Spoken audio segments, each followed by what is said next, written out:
make our applications more secure, if we want our users to feel secure and safe when they're using our products, when they're using our services, then it's really important for us to at least know the basics about identity security. Hey everyone, it's Hayden Ballio here with HeroDevs again, and we're at Connect.Tech. And I am sitting here with Ceora. Yes. Ford, right? Ceora, please tell me a little bit about yourself. Tell everybody who you work for those who don't know, right? Yeah, let us know. Yeah, so like you said, my name is Ceora Ford. I'm a developer advocate, also by Okta. So I do a lot of educational work right now where I'll go to events or I'll speak. I'll do workshops or classes with bootcamp students or university students, things like that, where I'll talk about front-end technologies like React and Next.js, and a little bit about identity security as well. Very cool. Your talk at Connect.Tech was around identity security, correct? Yeah, it was entitled A JavaScript Developer's Guide to Identity Security. Very specifically, yeah. You gave it a unique spin, though. You want to tell everybody? I had to do it. So I told this story about identity security from the perspective of the Barbie movie. So I use that as like an analogy to kind of explain how identity security works. I figured identity security is kind of boring, right? And also my talk was at 4 p.m. So it was like the last talk of the day. Everybody was tired. They just had trying to get the happy hour. Right, yeah. So I was like, let me do something that's going to make it a little bit more exciting and interesting and engaging, and also easier for people to understand. One of my main goals when I'm giving a talk or writing an article or teaching a course or a workshop, whatever the case may be, I want the content, no matter how technical, to be as understandable as possible, no matter your like level or how much you know about coding or technology or whatever the case may be. So that's why I like to use like pop culture references and analogies and stuff like that, because I think it makes it easier to understand. I want them to know that they are enough, right? Exactly.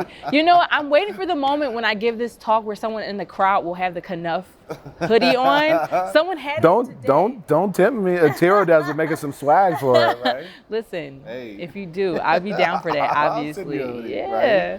Right? That's awesome. So, I mean, when we talk about identity security, you know, why should developers care? Yeah.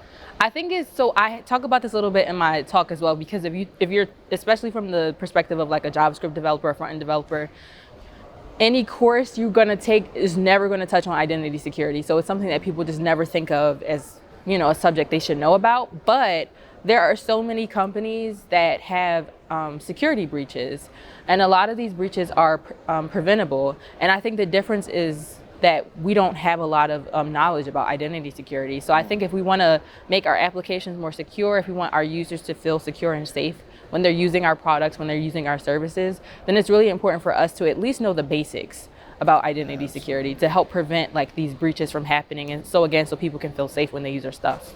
That makes a lot of sense. Well, God, this has been great. So, you know, do you have any conferences lined up throughout the end of the year? Yeah, so this is I'm here today. Tomorrow I'll be at Refactor. Here in Atlanta, right? Yeah, here in Atlanta. And then November 7th to the 9th, I believe I'm going to be at Tech Bash, which is happening in the Poconos in Pennsylvania.